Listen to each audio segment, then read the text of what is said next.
Welcome to the Drag Me to the Movies podcast. I'm Ned. And I'm Joe. In this episode, we're going to talk about Megamind from 2010, directed by Tom McGrath, who is known for Madagascar and The Boss Baby, and stars Will Ferrell, Jonah Hill, Tina Fey, Brad Pitt, David Cross, Ben Stiller, and J.K. Simmons. Not sure about Ben Stiller. Well, I'll Ben explain that. Stiller? I'll explain that. Okay.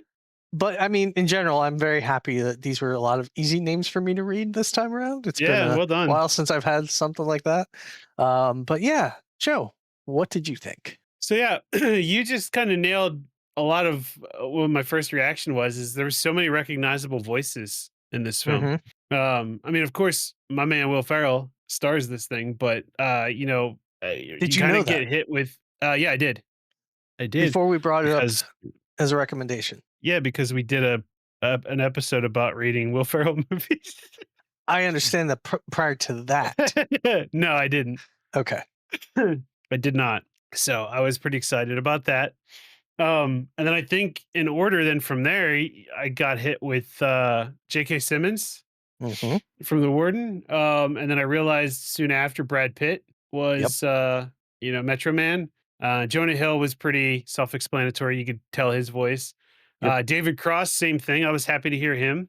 I like David Cross a lot. So Same. it's kind of cool to hear him. I didn't pick up on Ben Stiller's voice. I was surprised to see him as Bernard because he didn't sound like himself. Well, Uh, he was only in there for kind of a little bit as Bernard because, when Megamind takes over his body, he's Will Ferrell talking. Right. But even like at the scenes where they have the Metro Man like museum Hmm. and he's pushing that cart around, like I didn't recognize his voice. Like he did a good job, you know, being a character, I guess.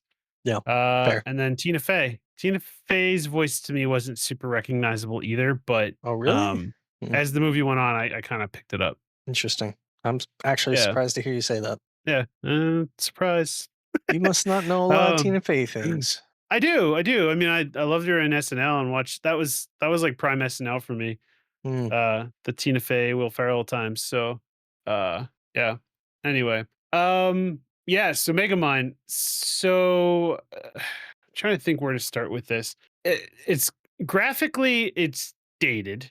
Like so this came out when in I mean, 2010. It felt a little bit more dated than what it was when it came out, I think, in my opinion. uh, It okay, so let's put something out there right away. Yeah, This is 9 years after the first Shrek.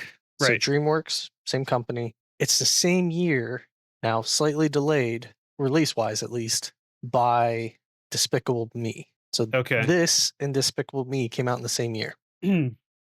Okay. That's fair. Then comparatively, they're I would say about the same. Yeah, okay. I mean, so that statement wasn't me saying, like, it's bad. It's No, I just, was just you know making clarification so you can kind of get a good gauge of comparison at least. yeah, that's fair. That's fair. Yeah, so if you're not familiar with Megamind, this is more of the computer animated type movie rather than the traditional art on paper type stuff or cell paintings and stuff like that. I'm not good at this, but that's what I'm trying to That's get okay. to. It's all right. Um, so yeah, so I still think it's pretty well done. You know, the facial expressions, the art style, and everything, it's pretty good at conveying the cartoony side of things and kind of getting some of that over the top emotion Hmm. through. So I think that's really well done. The style they took as far as like the way that they show Megamind's like evil lair. So like the technology that they show that he uses, how it's a lot of like grimdark science lab type stuff. I thought was cool. It's really a lot of inspiration from other like mad scientist type vibes. Hmm. Um, so I think that was a good fit.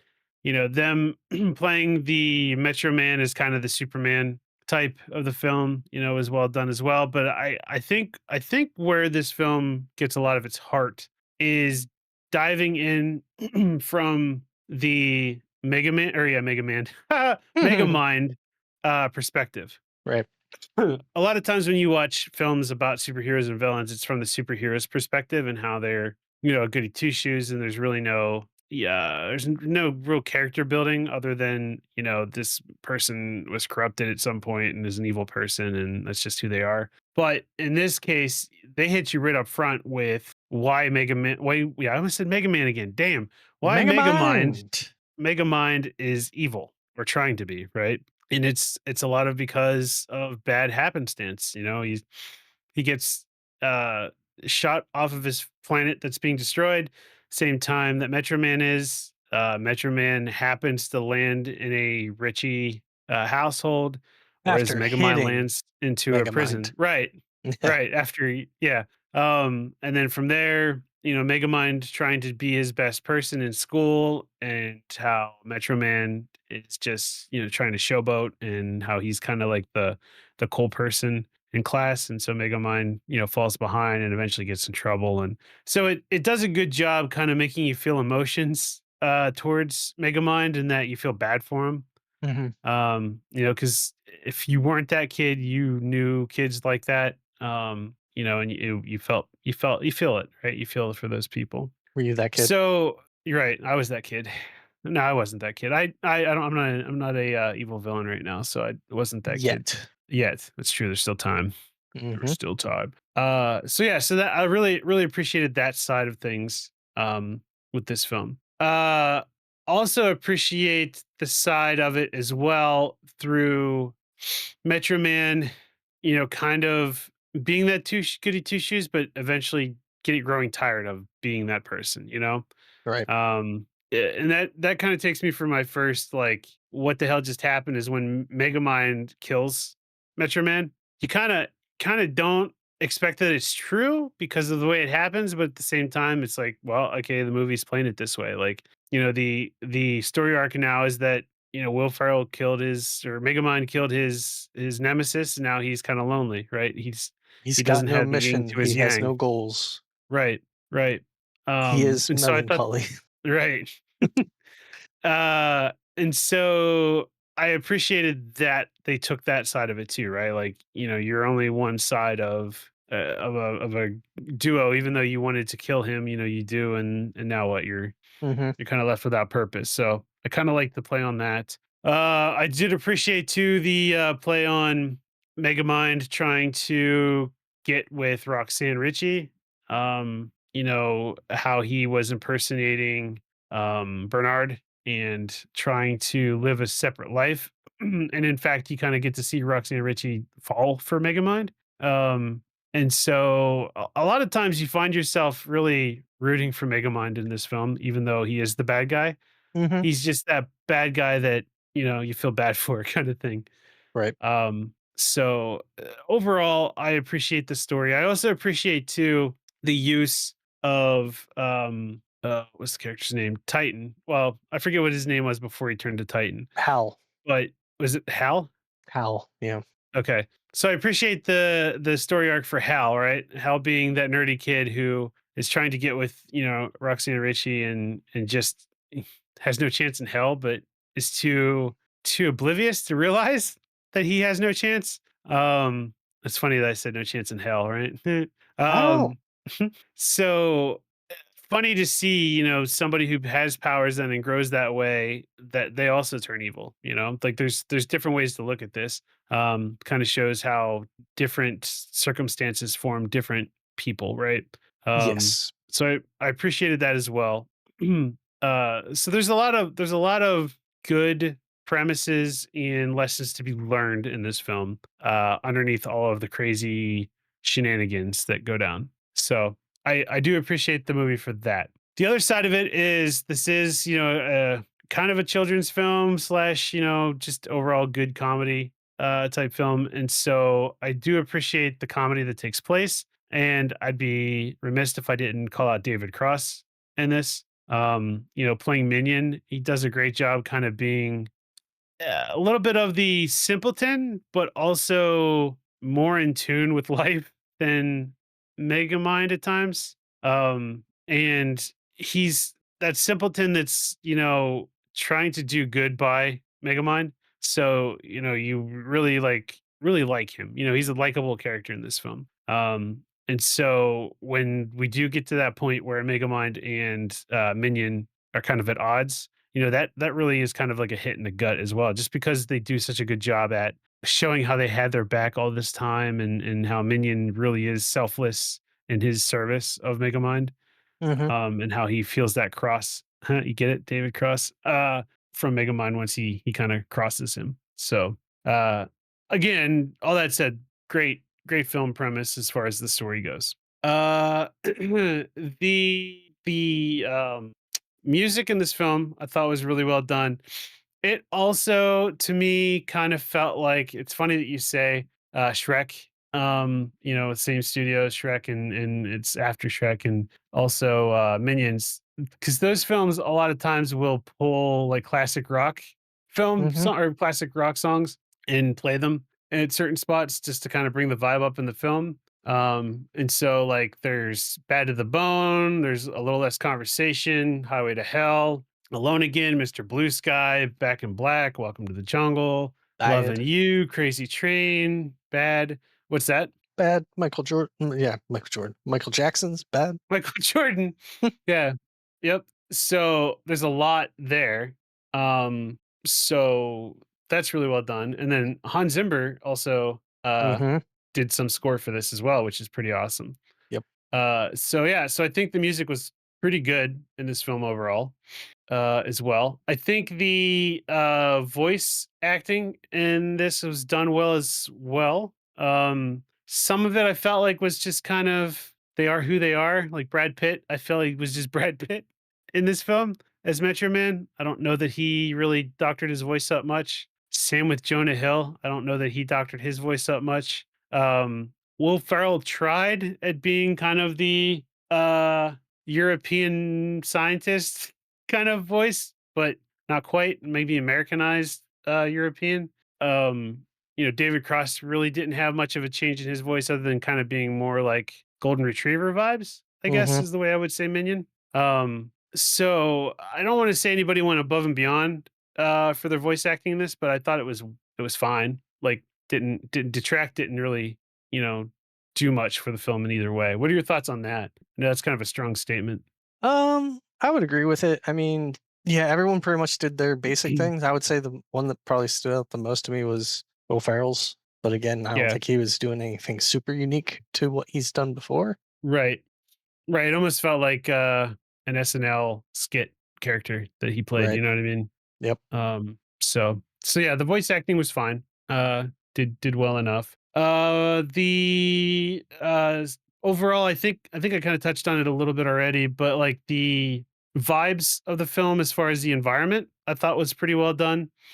The city that it takes place in it feels like a giant city. It's also comically, formed in certain ways as well. Like they make the joke about the abandoned conservatory, and there just so happens to be one. But then there's also, another one on top of a building like nearby that anybody could have saw, kind of thing. Like just kind of comedic stuff like that. There's Metro Man's hideaway, that red schoolhouse that he took, that just happens to be in purview of the city, like on like a little peninsula Mhm. type thing. Like it's just kind of funny there as far as how they designed it, but overall really well done.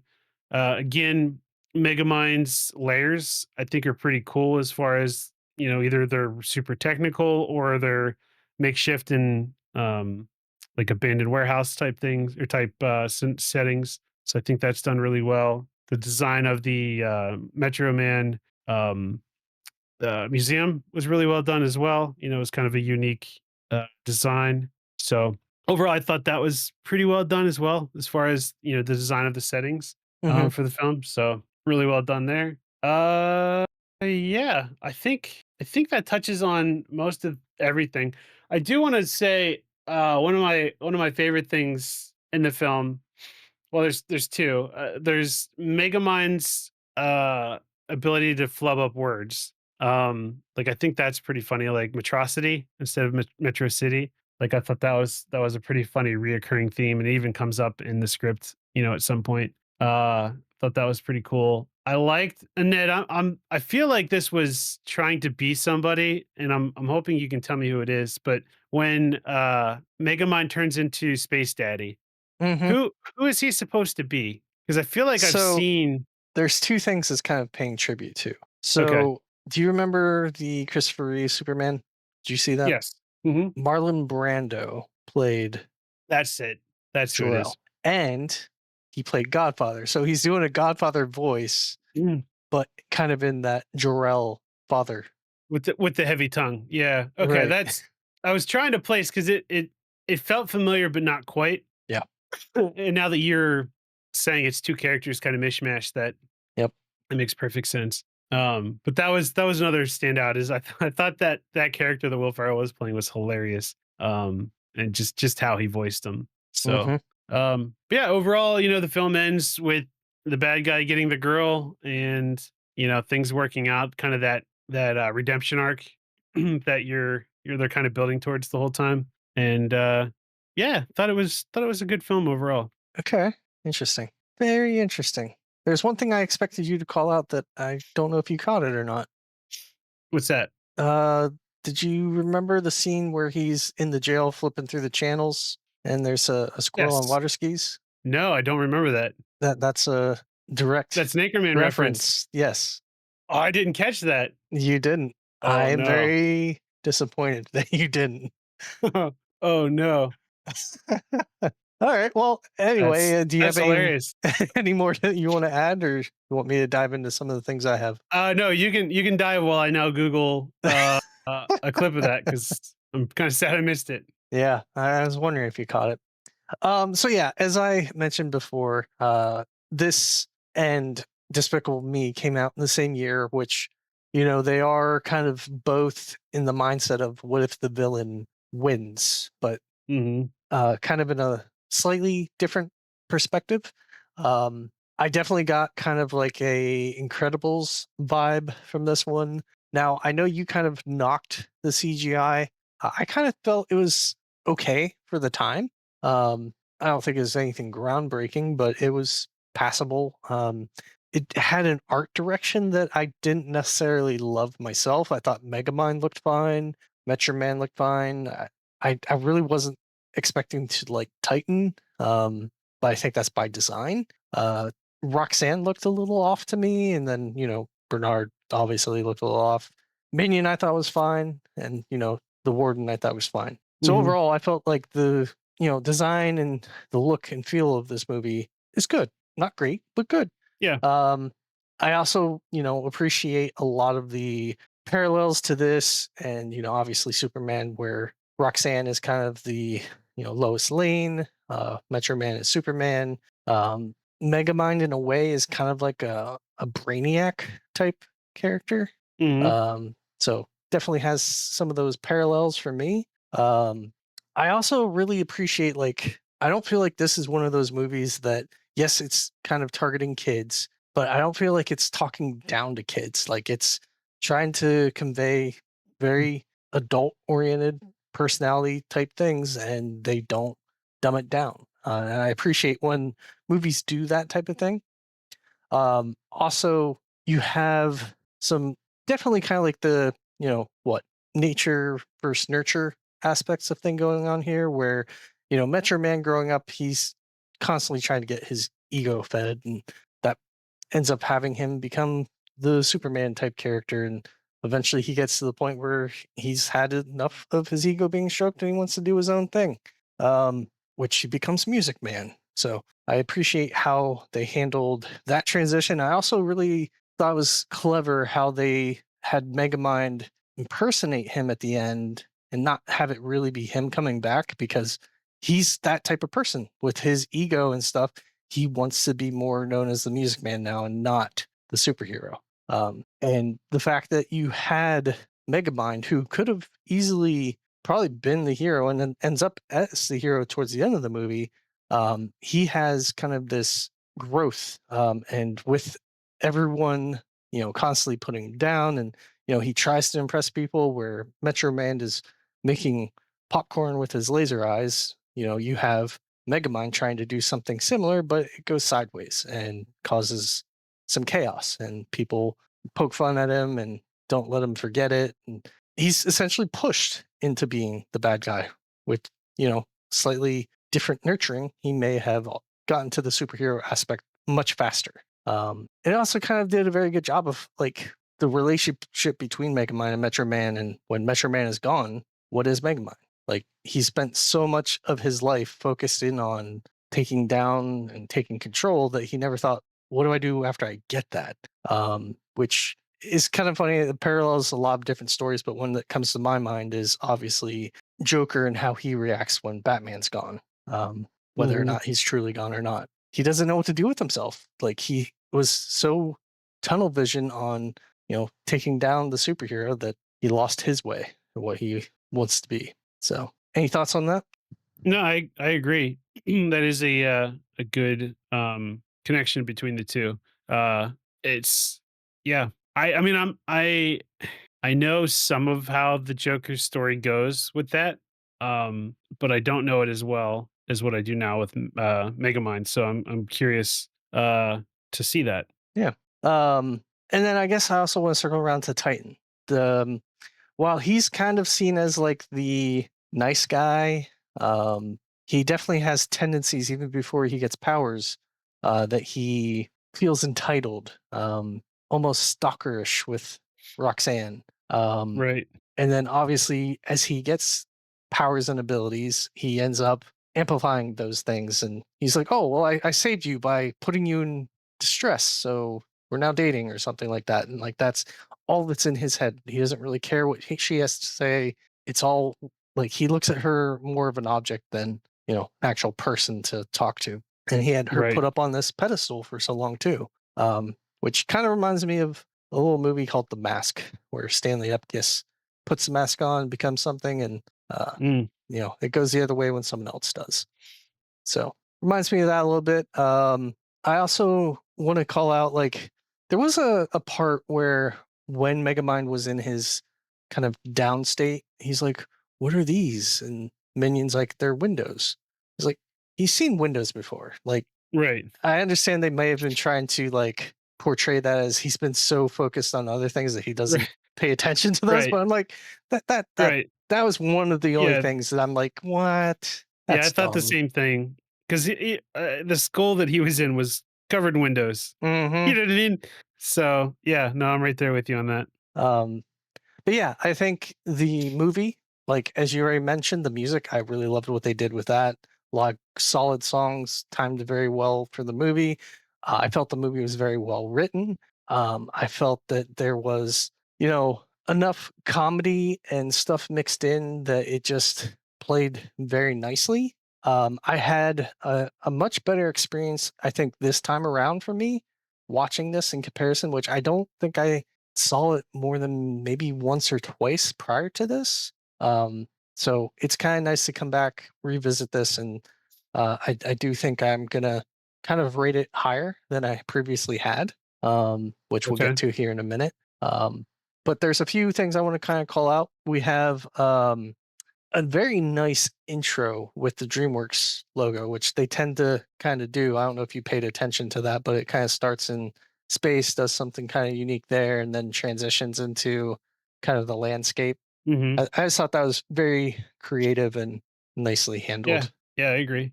Um, but yeah, I also feel like there's just a lot of good things, positive messages in here. And as I said, I'm just happy they kind of took things the way they did. You know, ultimately, Titan ends up in prison, probably where he should be. Music Man ends up with his thing, and then Megamind and Roxanne carry on their days, hopefully with a happy ever after. So I say it's a solid movie all around. Definitely a good one for the kids. I agree. All right. Anything else you'd like to add? Maybe. Well, I'll wait until after we score. Okay. Want to make So a comment. So I did want to call back to the intro where I kind of did the question mark with Ben Stiller, which he really only has a small part as Bernard, right. with the rest of Bernard. So that's kind of why I did that. But yeah, scores. You want to go first? Yeah. So overall, very enjoyable film. I don't know how often I'll go back and rewatch this. But I did have a good time. I would recommend it to others. So I'm going to give this 3.5 out of 5. Very nice. Um, that's actually where I had it previously. This time around, I actually gave it a 4 out of 5. Wow. Yeah, Okay. it was one that I was like, I feel like there was some, I don't know, with the fact that I enjoyed Despicable Me, I feel like I might have kind of judged this one a little bit more harshly. Mm, So revisiting it definitely added a new perspective on some of it. So, yeah. Yep. That's fair. but So, timing is oh, everything good. with movies. It's So, true. It's true. So I wanna bring up two things. One is that I probably would have put Megamind on the good scale in our Will Ferrell tier list. I mhm, think I okay, think that's where it would have went. good. So I think that was what, the third tier. So yeah. The other thing I wanted, you mentioned about Despicable Me. Did you see the trailer for the new Minions movie that's coming out? I have not. Oh my god. I think you would love it. I'm excited for it. Okay. It's the premise is that, and I'm hoping this is correct because it's minions, so it's kind of chaos. Mhm. But one of the minions comes up with a movie idea and sells it to like a production studio, and it has to do with the minions fighting monsters. And basically, the studio says like, "Well, where are we going to get monsters?" And so the minions are basically using like a magic book to summon Cthulhu and other monsters Oh, to geez. film to make a movie, and it looks hilarious. And I feel like that'd be right up your alley. So, Yeah, I'll be sure to check maybe, it out. yeah, as I say, before the next episode, maybe give that a watch. We could talk about it later. All right. Yeah, I'm down for that. Cool. All All right. right. What about our So, next recommendation, Ned? for the next recommendation, I have 3 movies as an option. I figured you could pick one of them. Okay, So, so we're not watching 3 movies. no, no, Whew. no. I mean, if you really Okay. want to, we could, but one of them No, is no, sir. rather No, long. sir. I'm a busy man. All right. The first one is Memento. Okay. That's a Christopher Nolan movie. All I right. also have a second Christopher Nolan movie, The Prestige, which we kind of discussed uh, last time we were talking about Inception and some of the other movies. And the third one, I don't know if you've seen it or not, Gangs of New York. No. Um, and I'm glad you brought it up. That's the one I wanna watch. Okay, that is the I longer one. It's That's fine. I've 168 minutes. I've been excited to watch this, just never made the time, so let's do Okay, it. all right, let's do it. So yeah, Gangs of New York. Do you know much about it? I don't. I don't. I've seen some clips about it, Okay. but I didn't really, like, get much out of it, but I am excited. Okay. Well, I can tell you, your boy John C. Bradley's in there. You got Leonardo DiCaprio, Cameron Diaz, and Daniel Day Lewis, as well as Liam Neeson and some other people. So, yeah, let's check that out, shall we? We shall.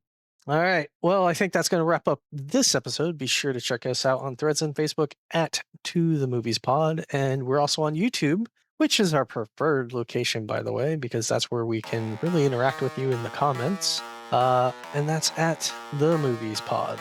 So, thanks for joining us. And thanks for dragging me to that movie, Ned. No problem, man. Bye. Bye-bye.